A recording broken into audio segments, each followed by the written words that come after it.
Hey, this is Evan Longoria of your San Francisco Giants, and you're listening to Torture Cast. You're listening to a podcast by and for fans of the three-time world champion, San Francisco Giants.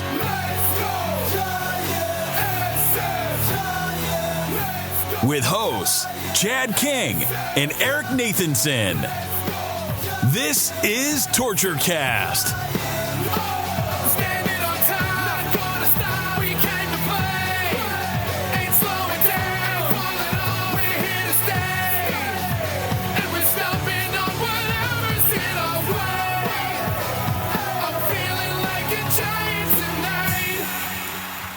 It's Monday, May 16th, 2022, and this is episode 252 of the Torture Cast, the podcast by and for fans of your San Francisco Giants. And I'm your host, Chad King, today, and I am sitting here without a mustache. It is Mustache May. And if you're on Facebook live, or you're watching this later, or even if you're listening to it on audio, I urge you, go over to our website, go over to our Facebook page, and just bask in the glory of Eric Nathanson's mustache. I love it, man. How's it growing? It looks like a caterpillar on your lip. Yeah, well, I mean, truth be told, I shaved down a beard, so it's not like I started growing this at the beginning of May. But yeah, it's a reverse engineered one. It's okay.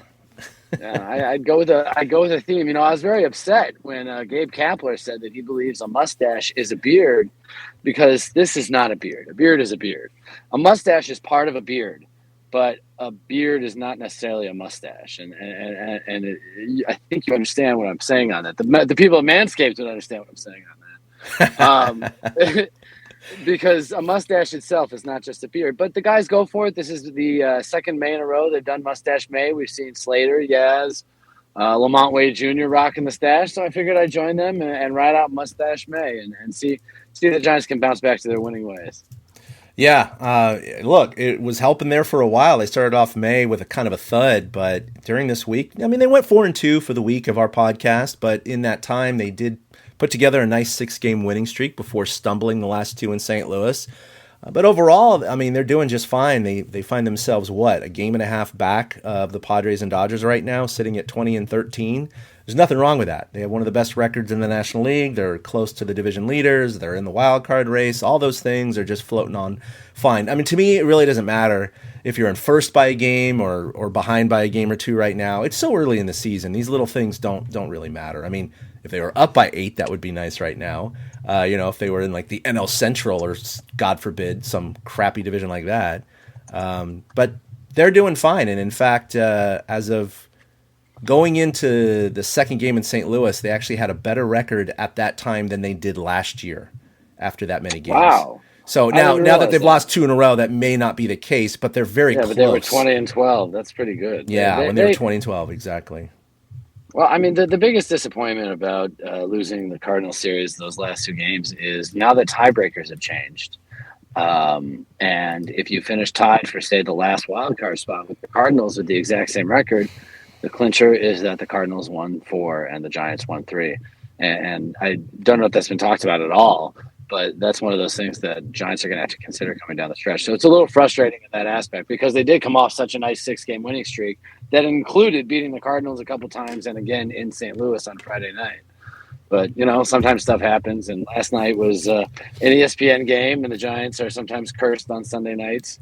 So instead of it just being an overall positive week, it kind of ended with a whimper with those last two games.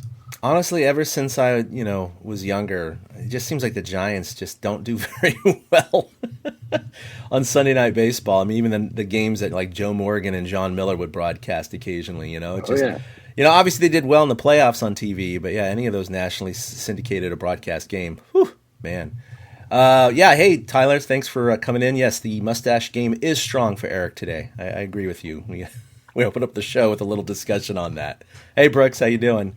I hope you got one going on right now. I don't. I lack the follicle density to produce anything that's manly. It's more like a 12-year-old prepubescent kind of fuzz that grows. So. See, if I don't shave, I won't even look try like Michael J. Fox. Yeah, I look like Michael J. Fox and Teen Wolf if I don't shave. Are you saying do you have a back sweater? Do you have a sweater on your back? I mean, I don't. I'm lucky. Okay, that's good. That's good. It's funny. I'm adopted, so I don't know my true nationality and heritage, but I got to be Italian. With the amount of hair that I got growing out of me, I got to be Italian. Well, maybe not as bad as Robin Williams or something like that, man. That dude. No. I had a buddy who I played high school ball with who had a back sweater, and we used to talk about it all the time. Dude, take off your vest. He'd be like, "What?" It's not nice. Things are not always fun in a clubhouse. Yeah. Speaking of the fantastic mustaches from Yaz and Slater. Boy, those guys, man, they got the follicle density. It's doing well. It's like they prepared for it. They knew coming. I bet if we went back and looked at pictures at the end of April, they'd have a bit of a beard going, like I did before I shaved down too. Yeah, probably. Getting back to the Giants, though, yeah, they won 6 in a row. It's funny how you brought that up because I heard that this week as well. And that's going to be a consideration with all of these wild card contenders. If they don't win the division, they're going to be in that wild card position. And yeah, seeding is going to be dependent on head-to-head record should they tie. And so now the Cards own that 4-3. The chances of it happening are small, but every team that you lose a season series to just increases the chances of that happening. And it's really weird how the Giants did it. They lost their first 2 against St. Louis. Then they won the next 3. Then they lost the last 2. So they had a win sandwich, with the it's 2 pieces of lost bread series. on each side. Yeah, it's like the '87 NLCS where it went 2-3-2. Yeah, a little frustrating. No, that's not how it went. No, that one stretched out differently. That was for the Cardinals World Series. My bad. Oh, gotcha. Yeah, so it's okay. It happens. What are you going to do? They're 3-4 against the Cards, and they'll just move on. But they got to fall back on the fact that the expanded playoffs anyway. So if they get demoted to the 5th seed or 6th seed because of the Cardinals, I don't really care. It's kind of a crapshoot if you don't get the first round bye anyway. It's a 3-game series, so it's just all at the top seed park anyway. So, in fact, in a lot of ways, it could work out for a team for the better, because what if their division opponent or their opponent actually matches up better if you got bumped down? That can happen too. I mean, it's true. Teams match up better against each other all the time. When we talk about the Rockies again, I said it right before the show, the Giants just match up well against them. And there's other teams out there like that. St. Louis matches up well against the Giants. That's why they were able to win 4 out of 3. It's tough to keep that team down. They're very patient hitters. And when you got a guy like Rodon leaving the ball up in the zone all night long last night, it's just the way it's going to be, because he lived up there, and you're just going to get beat when that keeps happening. And it'll happen, like we said, once in a while. But against other teams, the Giants might match up well against the Padres because they might be free swingers. Things like that are always stuff to consider when the playoffs come around. Yeah, I'm part of that 6-game winning streak did include the Colorado Rockies, whom they face tonight for 3 in Colorado, and that used to be kind of a hellhole for the Giants.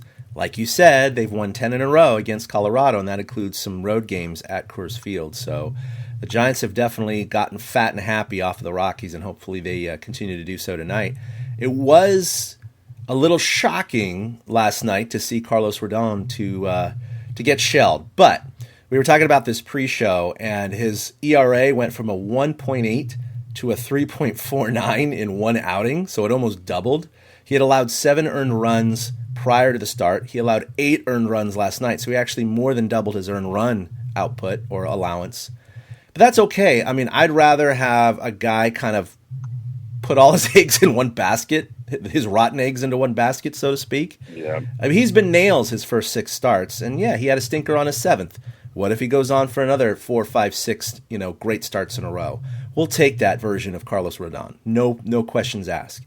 But if he goes out there and he has a 4 ERA for the rest of the season consistently, that's where you start to get to that mediocre territory. And they're paying him a lot of money, so hopefully the vintage Rodon is back next time. But I will say he gave up his first home run of the year to Goldschmidt, 2 batters in, 2-0 right away. But some of the early contact was unfortunate, and that'll happen. That'll happen when a pitcher has a bad streak. I mean, there were some base hits that had exit velos of 67 miles an hour. There were a lot of dinks and dunks that were a part of the hit parade. So, that didn't go to serve his success very well. But there's nothing I'm overly concerned about. But, some balls were definitely left up. He was out on the mound quite a long time. And, yeah, he threw over 100 pitches, I think it was, in 3 2/3. Or, sorry, not 3 2/3, the outing before that. Didn't he have something like that? 100 pitches? Yeah, 110, I think, in the outing before that. So, maybe he was a little tired. I don't know. But anyway. I mean, it's possible. Everything was up, so that would lead to, say, a tired arm. It really would. We've seen it happen. You get under the ball because your shoulder's just a little tired, so it's just dropping that little bit, and you're not getting the same follow through on your pitches. So I don't think it's anything to worry about. And the Giants have a day off this week, so if they have to deal with pushing him back a day, that's fine, because he can pitch next Saturday or Sunday against the Padres. And I'm sure he will. I don't have it in the notes, but I mean, is there any? I'm not concerned, but Logan Webb has just not really been very consistent. He's been the beneficiary of some Giants offense to continue to get those wins, but as far as performance, he's not been the best out there lately. And is there any concern that you have? A little bit. I mean, you just don't know if he's going to be able to get back to what he had, but he hasn't been like horrible. He's been flat. You know what I mean? That's been the main thing that he's been with his pitches. They just haven't had the same break. And you'd like to think a guy with that kind of movement could just always have it figured out. So I think he'll get back a little bit, but I am a little concerned, just like you are. Yeah, for sure. All right. Well, I think kind of the big news of the week, at least for some people anyway, and I'm kind of one of them, is the Giants made a trade. Not with the Seattle Mariners, although they did, but that's not what I want to talk about, because apparently the Giants and Mariners are just going to swap entire farm systems, apparently. I don't know why. Yeah, like 3 times last week those two teams traded. And they made another trade this week with them. It's insane. But the Giants did complete a trade with the Houston Astros. They sent forever Giant, I like to say, Mauricio Dubon, traded for Michael Papierski. I don't know if I'm pronouncing that right. But anyway, he's a career minor league catcher. He has not had one at-bat in the major leagues yet. He has a career .220 batting average in 1,215 career minor league at-bats, light hitting. You kind of look at it and you're like, doesn't seem like they're getting equal in return. But the big reason, of course, is the Giants are getting healthy right now. They have the impending and imminent return of Tommy La Stella. They got Longo back, right? They got Lamont Wade Jr. back. They're going to have all these guys coming back to the roster. There's just no room, and Doobie's the odd man out. And unfortunately, he's out of options, so he couldn't be sent to the minors. So instead of DFAing him, because he does have more value than other guys they've DFA'd in the past. I mean, hell, they just DFA'd Tyler Beede last week, right? He was a number 1 pick in 2014. And they DFA'd him. They weren't going to get any value out of him. But they recognized there was some value in Doobie as a utility player, especially because he can play the outfield and the infield. And he has a little pop and speed, and he's a little immature on the bases, and he's a little too aggressive sometimes. But he's a quality player, he's there. And the Astros are interested. And so they got something in return. It's better than nothing, just waiving him and not getting anything back. So I think that's the main point to consider here. So for Giants fans, don't look at it and go, why? What? Doobie's better than this catcher that's never even been in the pros, and he's only hit .220 in minor league. What the hell? This guy sucks. Okay. Yeah. Apparently he has good defensive skills. He has a very low strikeout rate and a very high walk rate for those skills considering. So I'm not saying it's a backup plan for Joey Bart. I don't think anyone's saying that.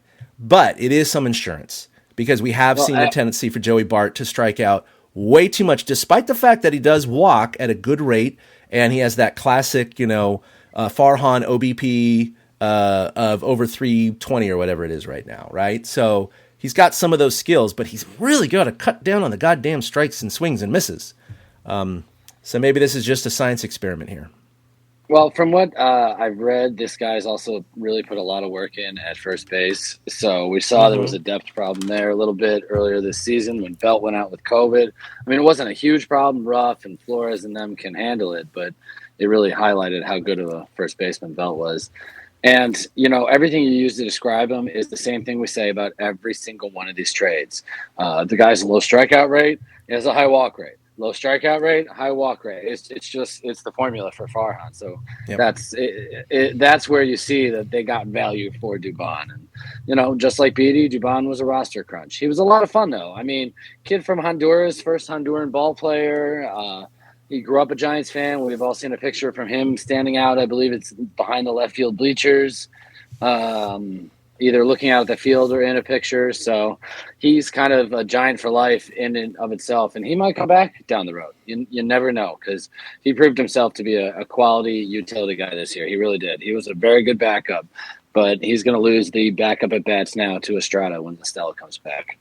And good for the Giants for apparently Houston was interested in Doobie before the season started. So I really give credit to Farhan for getting something for Dubon and not just letting him go like Beatty had to walk. Yeah, exactly. That little nugget came up as well from Houston saying we had an eye on him before the start of the season. So they already kind of were kicking the tires, and I'm sure they had conversations throughout the year. So this wasn't like Farhan probably didn't just discover this, obviously, in the past week. This has been kind of the plan all along. I mean, he's looking many, many months ahead. And so he knew that La Stella and all these guys are coming back. He didn't know how well Estrada was going to perform, but Estrada's been very, more than serviceable in that second base role. And they value him a little bit more than Doobie right now. So, it's just unfortunate for him because, again, I think the reason he resonates with Giants fans so much is because, number one, you just mentioned it. He grew up a Giants fan. He always wanted to play for the Giants, and that was his dream. And there is that great picture of him in a white Giants jacket with like a Giants foam finger, and he's standing in front of Tim Lincecum jerseys at one of the booths there at AT&T Park. It's a great picture. It looks like he's in high school, but he still looks like he's in high school, by the way. I mean, he hasn't aged anything. So I think there's that connection. It's kind of like the Brandon Crawford thing. He grew up a Giants fan. There's that picture of him begging the owners not to send them away from San Francisco. That's the thing with Doobie. For Dubon, he got to play with Brandon Crawford. Think about that aspect of it.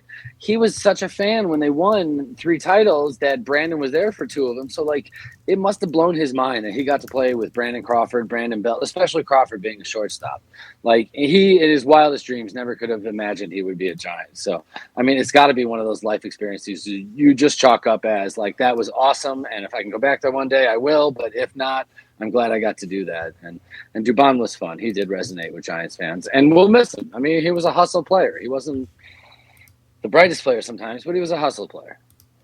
Yeah, let's see. I'm going to bring this up here in case anyone has not seen it.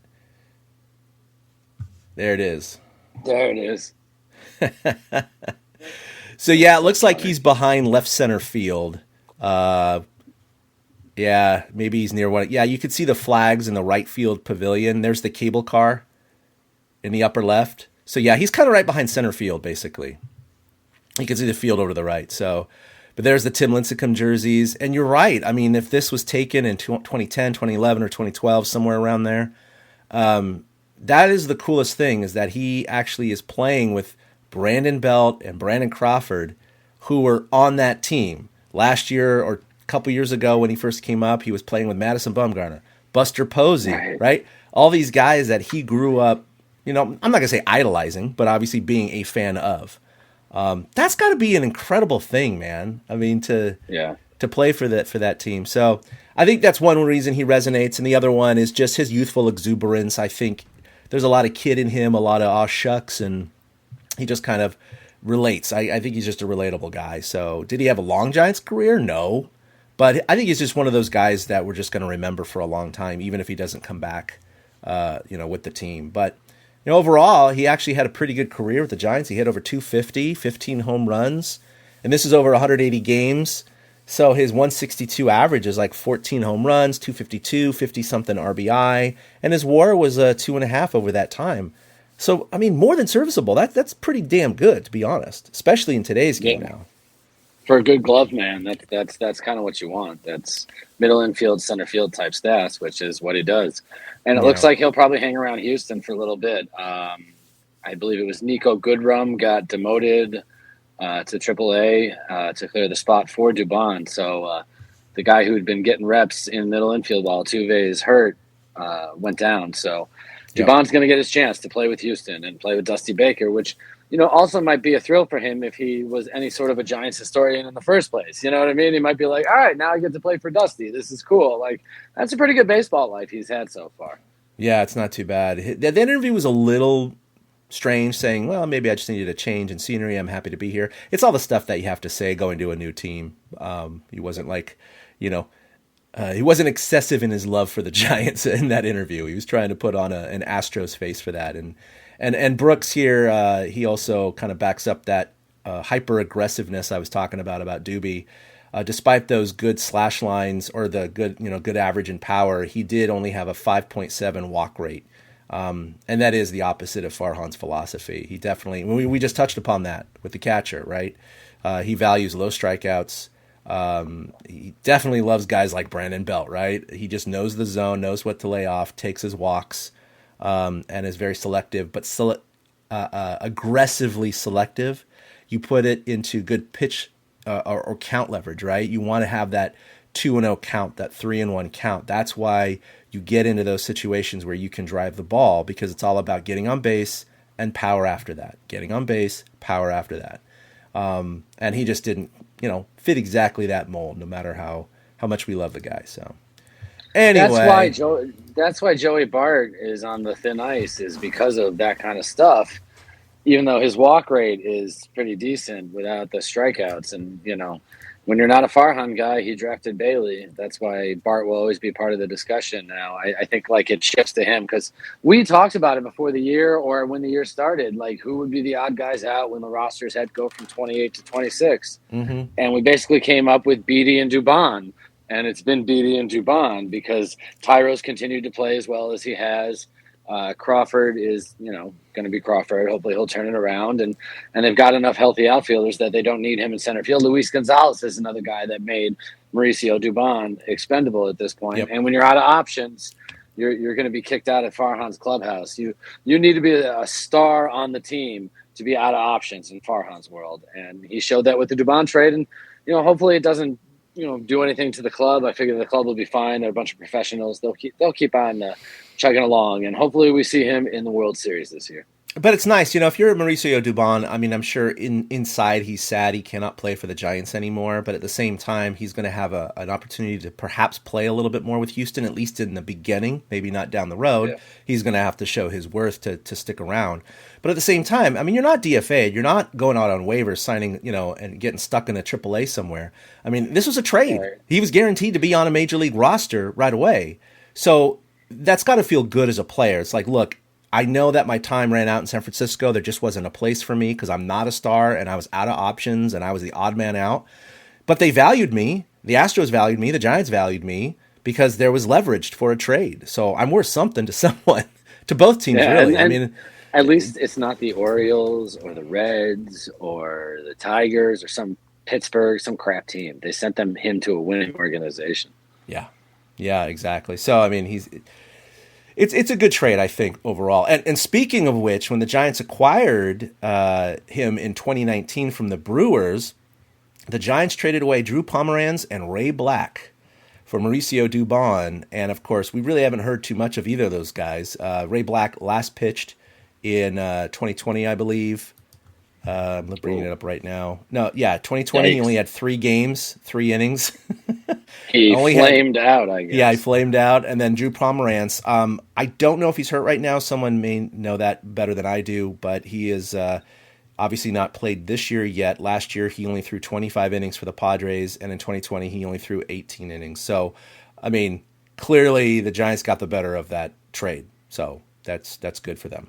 You got to appreciate Dubon. Yep. Yeah. All right, moving on. So last night, we didn't touch upon this, but despite the blowout, it was kind of fun. It was on national TV again. A little embarrassing as a Giants fan, going, "Damn it, here we are on ESPN again." And people watch this and go, "Yeah, the Giants suck. Dodgers are going to run away with it." All right, another bad night on national television. But we did get to see Albert Pujols pitch. That was crazy. That was awesome. He just looked like someone's dad, just throwing the ball up there. You know what I mean? I just got rid of the stats. I had all the baseball savant statistics in front of me for the velocity on these guys because I threw in Gonzalez's velocity over in the my player of the week category because it was just hysterical that they were just throwing eephus pitches and lollipops up there to the batters. Yeah. I love it when Phillips for the Rays comes in and pitches because that's all he does. He has that really awkward windup on purpose. It's like he does it to be satirical, and then he always throws that lollipop in every time. I don't know. I get a kick out of that guy. He's freaking hilarious. Pujols' highest velocity pitch last night was 69.6 miles an hour. So he wasn't humping it up there too fast in his 27 pitches. Oh, my Lord. Yeah, something even I can throw harder than that. Not that he was trying to throw hard. That's the thing. No, he's just lobbing him in there, basically. But I Gonzalez, get it. Let them, he threw over 80, ahead. so. Yeah, he did, 86.7. I was going to say for Pujols, for Wainwright, for Molina, let them have their moment. You know what I mean? Like, that's fine. Let them have their fun. Apparently, they're having a good time over there this year. Let them have their farewell tour because it's so long to them, forever and ever, finally. Yeah, and they were in no danger of losing that game. He'll retire with a 36 ERA because he did give up four Ernies, including home runs to Peterson and Bart. So, but he doesn't care. It was for fun. Saved an inning from the pen. It's all good. Luis Gonzalez, like you were starting to say, Gonzalez saved the pen for the Giants. I mean, they're headed into a series in Colorado. You don't want to burn the bullpen up on a bad start from Rodon. Like, you have to believe that the thinking for starting Rodon on the Sunday night game was, okay, we know we're going to get a good 5, maybe 6 innings out of him, 7 if we're lucky, so we can probably save certain guys in the bullpen. And then last night got away, and they were like, oh, crap, what do we do to save the bullpen? And Luis Gonzalez got his crack. Yeah. He's doing well, and it's again, Farhan keeps finding these diamonds in the rough, and it just makes it hard to kind of push out veterans. But a lot of these other guys may find themselves in a similar situation either later this year or in a year or two, where the next young guy, next man up. Farhan has no shame in pushing that revolving door as fast as humanly possible if it serves the better purpose of the team. So we gotta recognize that it's strength in numbers. It's an accumulation of all these moves that produce. It's not just one individual trade or one individual move. He just seems to find a collection, and then the cream rises to the top, and he gets so much value out of these players. He's just great at it. I mean, growing up, we never saw any of this stuff, right? It was always the same guys getting mowed out there every single day, no matter how hot or cold they were. You always saw the same third baseman and the second baseman and the shortstop, and for years, And now it's with the Giants. My God, every week the lineup changes. I mean, we went through it the last 2 weeks, of course, reading off all the names of players that actually appeared in a game in a box score for the Giants, and it's like, what? Jason Krazan and Mike Ford, and it goes on and on and on. I mean, there was like 10 of these guys. So. They're up to 44 players so far this season now, and last week it was, I think 39 when I mentioned it to you guys. So there was 5 other people who apparently made their debuts with the Giants in the past week, and I didn't even realize that. I mean, it's a constant shuffle. There's a core. There's a core of Crawford who'll go out there every day probably, Yastrzemski, Longoria if he's healthy, Belt, Ruff would be plugged in somewhere, and that's about it. Wilmer if they can. And that's about it. Everybody else is just an interchangeable part around it. I would say Jock's part of the core too, because even the shift change guy, Slater's kind of part of the core. I don't see them getting rid of a guy like Slater anytime soon either. Yeah. So you got to think he's safe. But it's if you're going to hover around the bottom of the roster, there's just going to be a constant churn going right now. Back end of the bullpen, bottom of the roster. That's where Zaidi works his magic. That's what makes these teams so good. We talked about it last year, depth. And if you think about it, the Giants are 20-14, 34 games in the season. Depth had a big part to do with that. Some of these random names you mentioned, they've been coming through. Gonzalez, as we've mentioned, has been the new, Lamont Wade Jr. this season. It's been great to see. So, it just continues and continues and continues. And it's the new, like you said, it's not what we're used to seeing anymore. You don't see the same 8 going out every single day. There's probably going to be 162 different lineups this year. I'm not sure. I'd have to look into that, but they got to be close to doing that because the Giants are just constant movement. And I don't know if it turns fans off, but I don't mind. If they win, I'm happy. I mean, Chad, are you happy when they win? Is that just kind of what trumps everything? I mean, yeah, what would you rather have, a 500 or under 500 team with the same guys or a winning team with a rotation like this? I mean, a rotating cast of characters. Yeah, no, I'll take it. No worries. No. Yeah. It's the ultimate success of the team, and that's what Farhan is paid to do. So, and look what happened last year: 107 wins. Just couldn't get through that buzzsaw of the Dodgers. I mean, like Darren Ruff has played almost every game, and the guy played 5 games last week, but only started one of them. Yeah. You know, it doesn't matter if you are not a starter; you're going to be in for part of a game pretty much every single day. And so they've just I've never seen this before. They're just one big like amalgamous monster instead of 2-3 stars in the center of the order that are just driving all the action. Yeah, every lineup that you see come across Twitter is unique. They're all snowflakes. Call them snowflake lineups. They're all different. Who's Donovan Walton? What is he hitting? It's like that every single day. Like, who's this effing guy? I really hope. What? Yeah, I think I've mentioned this before, but any future Giants trivia game in 10 years, don't anyone be cruel and say, what number did Walton wear in 2022? That's not going to go over well. Forever Giant, right? All right, so before we get into some of the numbers, I did want to bring up something a little bit more across the league. We had two no-hitters this week, but they were quite different. Obviously, we had the first one of the week, Reed Detmers threw one for the Angels, your classic no-hitter.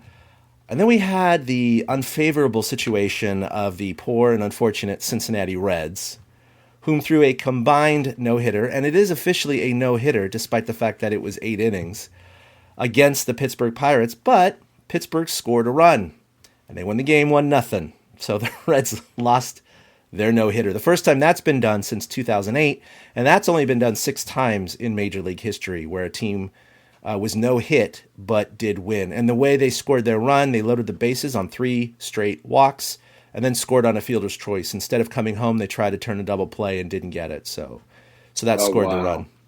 Yeah, but first of all, I got to say, yeah, that's quote bad luck. But by the same token, you walk the bases loaded. I'm just saying, like, Well, I mean, put yourself in that Green, situation. though, yeah, he's young. I mean, part of it goes to is David Bell being the manager in that situation too, and letting the young kid go in hopes that he could get his no-hitter. I think that's probably what happened there, because we saw Hunter Green. I don't know. I remember seeing him in spring training, and that kid throws smoke. So I figured. Oh, that dude is going. Yeah, frick, man. 118 pitches in 7 1/3. So that's probably the most pitches in baseball this year, because last week Rodon threw 110, and that was the second most. So Hunter Green's 118 is probably the most pitches in baseball so far this year. So they tried. They totally tried. Poor Reds. They have no luck this year. I mean, they have 9 wins finally, but they're still 13 games back. In mid-May. Yeah, it's mid-May. I remember the only real no-hitter where the losing team, the winning team was no-hit. I remember Andy Hawkins of the White Sox no-hit the Yankees in 1990. Uh-huh. And the Yankees won 4-0. Like, it was 4-0. It wasn't just 1-0. It was 4-0. Like, how the heck does that happen? And I think it was an error on the left fielder after walks or something like that. I don't know. No, I distinctly remember that, because that was I was 17, I guess, at the time.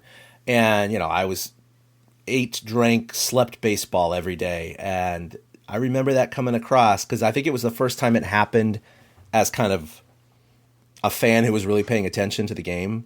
Right. And I'd go, how the hell did he lose a no-hitter? And how the hell did they score 4? I watched the game live. I'm not kidding.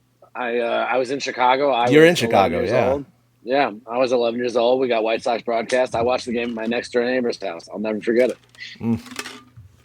Yeah, I remember seeing the highlights going, man, that's some crazy bad luck. But, I mean, how does that happen? I mean, that's why baseball is a beautiful game. I'm just saying, baseball is a beautiful game because of these unique things that can happen. I love it. I love the quirkiness of the sport. It's just so irregular and asymmetrical sometimes, and streaky, and permutations and combinations of things happen in bizarre ways that no one ever dreamt of. And I don't know. I think that's just one of the reasons why we love this sport so much. Yeah. And it can that's be cruel. It's like life, kids. And yes, it can be very cruel too. Don't get me wrong. I mean, you could smoke the ball 115 miles an hour off the bat and line out, and then you could, drop a swinging bunt or loop one over the first baseman with an exit velo of 50 miles an hour and get a hit. That's the game, right? You don't really have that in basketball. I mean, you can't miss the hoop by a foot and still score. Right. But you can miss the sweet spot of a baseball bat, have the most the ugliest swing in the world and still dink one into to right field for a hit. So it's a bizarre sport, but I love it. That's part. Yeah, you're right though. That is part of why we love it, because those dork little singles sometimes are just the most fun hits. The no man's land pop-ups, down each line. Yeah. All right, quick injury update. At least the Giants are getting healthy. Disco is on the 10-day IL with his ankle issues still. The Stella should be coming back this week. I haven't heard anything this morning. Has there been anything that's come across the wire? No, not that I've seen or heard from. Yeah, so we do expect La Stella back this week. And then, of course, Jake McGee and his ballooned ERA went on the 15-day IL, with back soreness, as I see you doing air quotes. Look, we see this happen all the time, not just with the Giants, but other teams. Sometimes they just need to get right, and they'll just... He's a veteran. He's, 35 years old. They put him on the IL to work out some issues. And if it is back soreness, great. He's going to get healthy. If it's not back soreness, maybe he can deal with whatever he's dealing with. Because, man, it didn't matter if it was a tight game or mop-up duty, which is what he was being used for at the end before his stint on the IL, because he was becoming absolutely untrustworthy. Every time he was going out, he was giving up runs. Every single outing. And it's a concern. I mean, thank God they have Duvall right now. But, Duvall is not exactly... Mariano Rivera yet. Yeah, but neither is McGee, because he's a one-trick pony. He's got one pitch, and if he can't locate it, he gets hammered. And Gabe threw him out there in two different show-me situations. Like, look, show me you're going to do good stuff. I know we have a 6-run lead, an 8-run lead at this point, but go out there and show me something. And both of them, McGee failed. He gave up runs. He couldn't do it at all. So, I mean, if it is injury, that's fine. But, maybe getting rest is the thing. And I mean, we're in May right now, so it's fair to say maybe we can't count on McGee down the stretch like the Giants did last season. And maybe he's run his course, or maybe he'll come back from the IL and he'll be back to normal. We don't even have to talk about it. Yeah, that's the other thing about baseball. It's a very long season, and even All-Stars will have a horrendous week, a horrendous month. It happens, right? So, maybe he's just going through a spell, and like you said, near the end of the season, he'll be very trustworthy to hold a lead when the Giants are trying to... I don't personally think he will be. I think he's kind of done. I think his one trick wore out, but that's just my opinion. Sorry, Jake. Yeah, no, our friend Sergio, I love because his last name is Dubon too. Hey, sorry, Serge, that Doobie was traded. I know you had a connection with him just from your surname there. But, part of it could be McGee. Pour one out for Doobie and Serge. Aging quickly, perhaps. Yeah, I mean, Eric kind of is just referring to that a little bit. One-trick pony, fastball. I know he has a slider he was starting to use. Not very effectively. It's just not. He's not getting it over the plate, so guys aren't biting at it, and they just know to stay away when the pitch is going in that direction. And I agree, Sergio. He's kind of aging. That's how it happens. Yeah, exactly. If he was 27, maybe we'd be more apt to say it's a spell. But we'll see. It happens quickly to some of these guys. They really do. Sometimes they fall off the cliff, and it's just 1 year to another makes the difference. You just... Even if your location is off by a few inches, your velocity is down a little bit, and that's all it takes for you to become an elite major leaguer to you're not there anymore. Go play in the amateur league. Yeah, like that. Expect to see that from Jake McGee anytime. I mean, that might be what happened to Ray Black. We where is he now? Right, these guys just disappear after a while.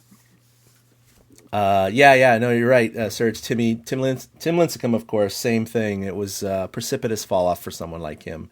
Tried to reinvent himself, and it just never worked out. No. But hey, getting that last $1 million contract from the Angels, it's a nice way to go out. A little extra cash for like 10 starts or whatever. Still got paid. Yeah, you got paid. He got more weed. He got his weed guy all hooked up. He's good to go. All right, let's talk about transactions this week. The Giants, they just keep making these trades with the Mariners, but they traded right-handed pitcher Prelander Baroa to Seattle for second baseman Donovan Walton, and Walton's already been up with the club this week, and then just got optioned back down to Sacramento yesterday when they recalled Junior Marte from Sacramento. They activated Evan Longoria. We didn't even touch upon Longo this week because he didn't have an exceptional week, but it's nice to see him back. Again. We're getting tired of this rotation of AAAers infiltrating the Giants roster every other game. It's like, okay, one at a time, guys, not 8. So Longo's back to hopefully stabilize third base. Jake McGee on the 15-day injured list. They DFA'd Mike Ford. So, forever Giant Mike Ford. And, of course, they had gotten him from Seattle and then traded him back after they designated him for assignment. He cleared waivers, was assigned to Sacramento, I guess, and then traded back to Seattle for cash. Do you think any cash even changed hands, or they probably just paid the transaction fee? That's all they did. I think it was an ATM fee. Yeah, I don't know. I don't know, man. That's so funny. Does Farhan literally have an ATM or a PTM, a player transaction machine in his office? He and Dipoto have their own direct line to each other in Seattle. Apparently, these two are closer than we all thought. We can call them the San Francisco Mirror Giants if we want to, with how many Mariners they're getting in this organization. Yeah, they just have like a physical transfer portal in their offices, and they just send guys back and forth. So weird, yeah, right. Like, here, you take this guy for 2 weeks, and we'll take that guy for 2 weeks. We're facing a tough left-handed lineup, so we need a good lefty reliever for the week. So we'll take him, you take him, and we'll be back in a couple weeks. There's a lot to be said about that, and that's what a lot of the motivation might be, is two GMs thinking similarly, going, hey, we could use a righty for this week, we could use a lefty for this week, and this is a way to be creative about it. So you're not running into options and all these other things, right? This is a way to kind of get around it, circumvent some of that. Maybe we tapped into what's going on. I mean, that's been suggested that there's a little collusion going on here, but just from the numerous trades that they've been making and then trading a guy back, and it's like, what's going on here, guys? It's kind of funky, but hey, nudge, nudge, wink, wink. You're getting creative and you're operating within the rules. Okay, I mean, as long as it's helping the Giants. But speaking of which, the Pirates did claim Tyler Beede off of waivers when they DFA'd him last week, so we'll see how he does with Pittsburgh. And the aforementioned Mariners also traded outfielder Stuart Fairchild to the Giants for second baseman Alex Blandino and cash. There's that ATM fee. Always cash. They optioned Fairchild to Sacramento. They recalled Donovan Walton back up to the big club, then traded Doobie, of course, to the Astros for Michael Papirski, and then recalled Junior Marte, and then optioned Donovan Walton back down to Sacramento yesterday. So it's just that bus is busy as hell between Sacramento and San Francisco, or wherever they are, St. Louis, Colorado, whatever. But man, this is like every week of show notes, I'm always copying and pasting this like ridiculous list of and this is 1 week. For most teams, this is like 2 months of transactions. This is crazy. I kind of love it. I do. I mean, I'm always on my toes as a Giants fan right now. There's never a boring time. Everything.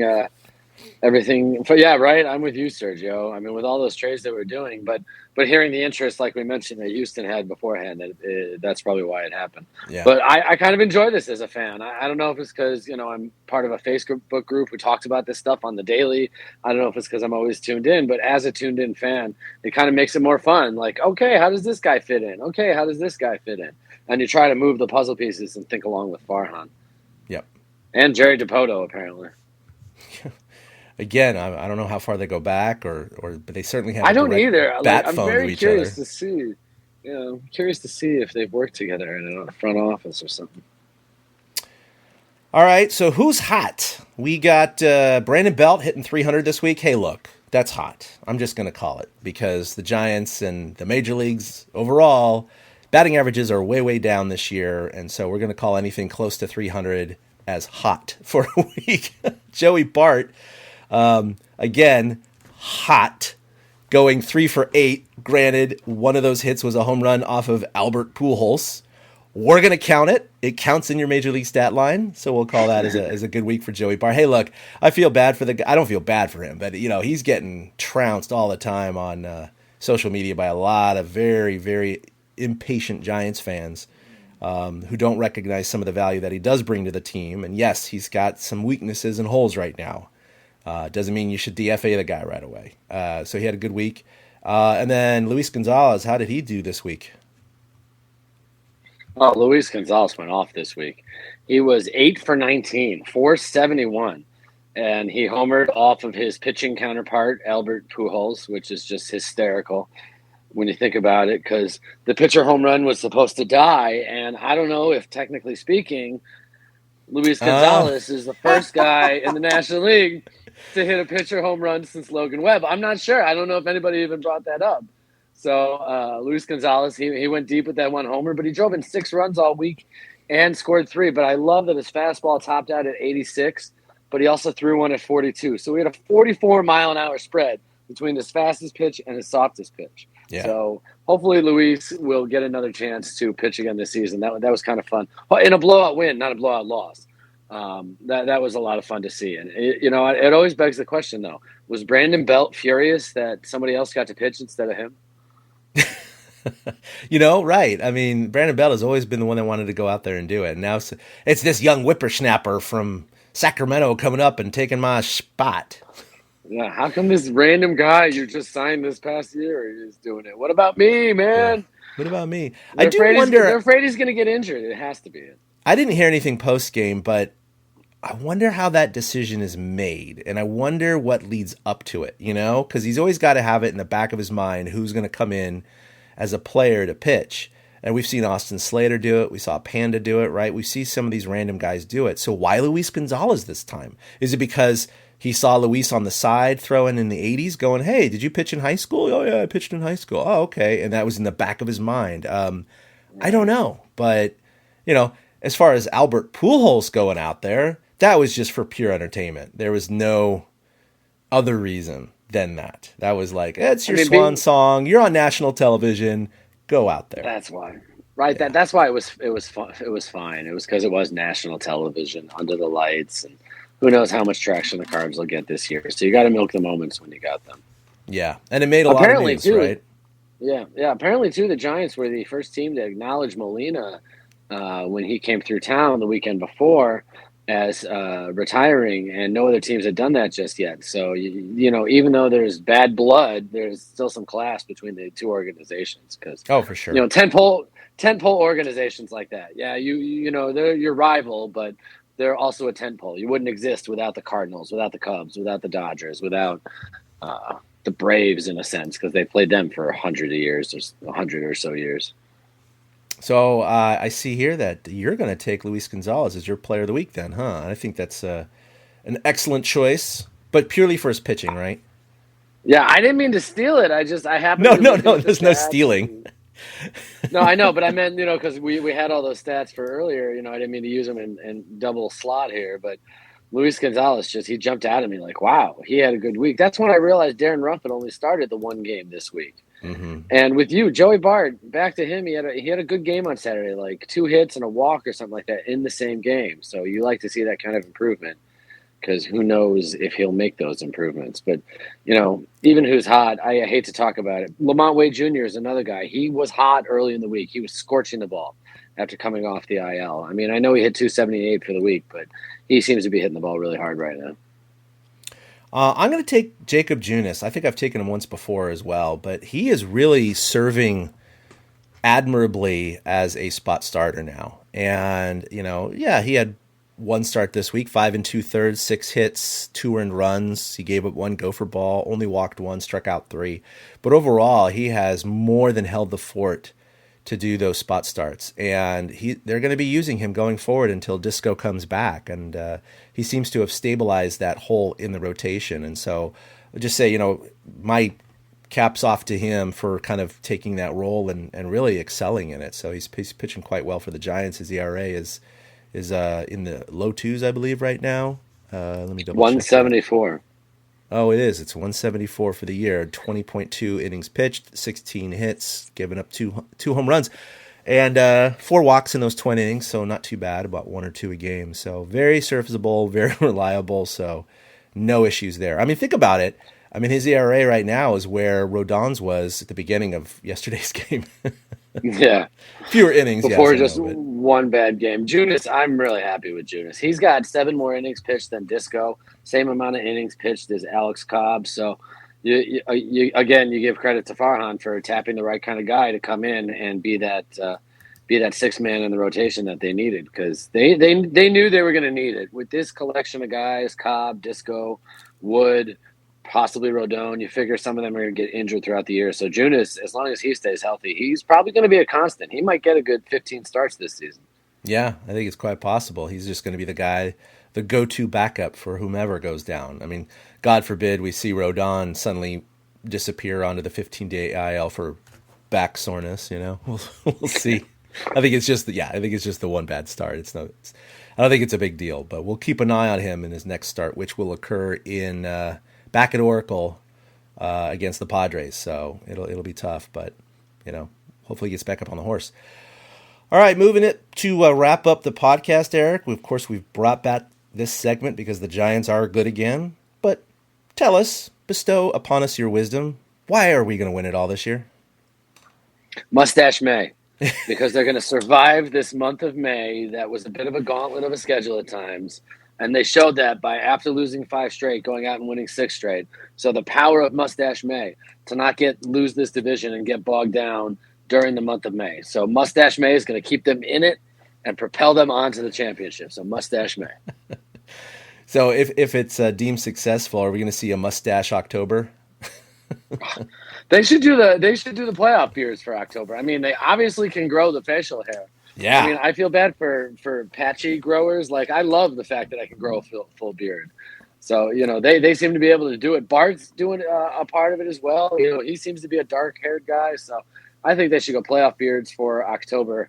But thank Mustache May for saving their season and not getting blown out while they play some good teams. And I say that before they play the Padres and the Mets this month, and the Phillies, who just took 3 or 4 from LA. Yeah, and that last one, the Dodgers had to come back in the bottom of the 9th, which sucked. They scored 1 in the 8th and then 2 in the 9th to walk it off. Otherwise, it would have been a 4-game sweep of the Dodgers in LA. I was like, thank you, Phillies. That's how it was all series, too. Like, the Phillies kept jumping out to these leads, and then the Dodgers would come back, and then the Phillies would go ahead and win it again. Like, I don't know if it showed some fortitude for the Phillies or more flaws for the Dodgers, but, I mean, that was kind of intense. Bryce Harper went off this weekend, 3 home runs in 3 games, extra base hits in every single game on top of the home runs. I mean, they gave him a rest yesterday, and they probably shouldn't have, because maybe if he had homered earlier in the game, they would have won the game by 1 instead of losing it. Yeah, unfortunately, they were down to their last strike with 2 outs and, ripped that double down the right field line. And scored 2, but what are you going to do? I mean, good teams like that are going to walk it off. The Giants are going to walk it off. It's just 162. It's going to happen a few times here and there. So, but anyway, thank you, Philadelphia, for taking 3 out of 4 at least. That really helped the cause, and has kept the Dodgers and the Padres only a game and a half ahead. Maybe that's the power of Mustache May. I'm just saying. Who knows? All right. Well, I think we're going to win it all because of the Seattle Mariners. I love it. If you missed the beginning of the show, we were talking about how there's a direct bat phone between both GMs because the Giants made their 17th trade with the Mariners in the last 2 weeks. So for whatever reason, and the Giants keep trading people back, like Mike Ford, who got traded to the Giants from the Mariners, now back to the Mariners for cash.